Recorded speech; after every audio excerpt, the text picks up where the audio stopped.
Est-ce qu'on pourrait arrêter de vouloir avoir des résultats garantis et accepter de se laisser surprendre par la vie?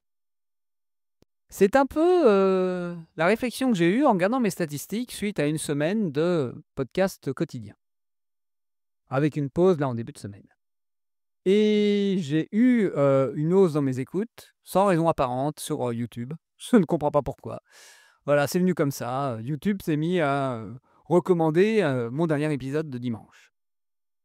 Et c'est pas de mon fait, c'est pas de mon choix, il y a rien de logique et comment dire? Et d'analysable pour expliquer le pourquoi du comment. Et ça m'a fait penser à des analogies sur, le fait que souvent dans nos vies, nos meilleures réussites, nos meilleurs résultats sont souvent les choses qu'on n'avait pas prévues. Les choses qui nous tombent dessus, les, heureux hasards comme on dirait. Certes, on s'est mis dans les conditions pour, on a accepté parfois l'opportunité. Moi, je me rappelle d'une amie que j'ai rencontrée, par le biais d'un petit mot qu'elle avait laissé sur un siège, dans un RER auquel j'avais répondu par mail et on est restés amis, jusqu'à maintenant. Et plein d'autres choses comme ça, plein d'autres, moments où on ne sait pas pourquoi on a envie de faire quelque chose, mais on le fait et ça apporte quelque chose auquel on ne s'attendait pas. Une amitié, une rencontre, une opportunité, une ouverture sur un autre monde ou sur d'autres connaissances. Et c'est un peu ça que j'ai envie de vous partager aujourd'hui, c'est, plutôt que vouloir à tout prix atteindre un résultat en, en étant déçu si on ne l'atteint pas, est-ce qu'on peut faire confiance dans le processus, quand on fait quelque chose qui nous plaît, pour qu'il nous amène des surprises, ou dans un sens ou dans l'autre, qui vont nous faire nous orienter, qui vont nous faire bifurquer, qui vont nous faire changer, changer de direction. Là, par exemple, ce petit, clin d'œil de YouTube m'a fait me dire: «Ah! Oui, l'idée de propager sur YouTube mes épisodes n'était pas une mauvaise idée et l'idée de faire des épisodes quotidiens, c'est peut-être pas totalement débile». Sans pour autant être garanti qu'il y aura un résultat. Mais ça me laisse une surprise.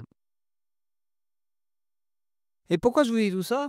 Parce que, c'est aussi, heu, la confiance qu'on a dans les actions qu'on fait au quotidien, la foi qu'on a dans le fait que si on continue, si on persévère, ça va aboutir.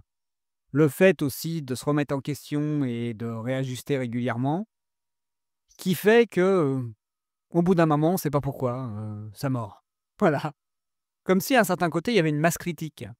Ça me fait penser à Oussama Hamar, qui est plutôt dans l'entrepreneuriat, lui, qui dit que on peut essayer de trouver des raisons a posteriori du pourquoi une entreprise a réussi, mais en réalité, les analyses qu'on en fait n'ont pas grande valeur parce qu'on ne sait pas réellement. Et c'est un peu ça. C'est est-ce qu'on pourrait pas juste, entre guillemets, «lancer la roue du hasard»? Dire: «Tiens, là j'ai envie d'aller vers ça, j'ai envie de tenter ça, donc je me donne les chances, je me donne les moyens, je mets de l'énergie pour, je le fais parce que ça me plaît, parce que le chemin me plaît aussi, pas dans le but que, je veux réussir et je veux à tout prix être connu. Dans le but de c'est ce que j'ai envie de faire au quotidien et c'est ce qui me fait du bien et c'est ce qui me rend heureux». Voilà. Et je crois, tout du moins, c'est la conviction interne que j'ai, je verrai si ça valide, que si on est vraiment dans cette posture-là, au bout d'un moment, je dirais pas que ça paye, je dirais que si on y met du temps, de l'énergie et qu'on s'adapte et qu'on n'est pas totalement sourd au feedback extérieur, qu'au bout d'un moment, où on a compris que c'était pas la bonne direction, où on a compris comment faire pour, adapter notre manière de faire, pour, être en phase avec, entre guillemets, «l'air du temps» ou le fil de la vie, on va dire. Ça paraît très abstrait dit comme ça, mais voilà. En dessous, je sens qu'il y a une partie de vrai qui peut peut-être toucher certaines personnes.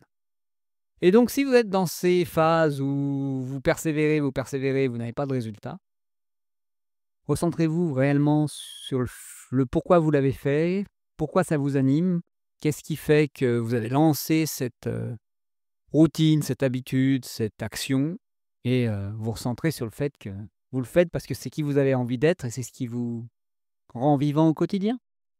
Et peut-être qu'à un moment ou à un autre, vous aurez un résultat ou pas. Mais au moins, vous aurez arrêté de vous dire, «Ah oui, plus tard». C'est peut-être ça l'essentiel. Et bien sur ça, je vous souhaite une magnifique, journée, matinée, soirée, selon le moment à laquelle auquel vous m'écoutez.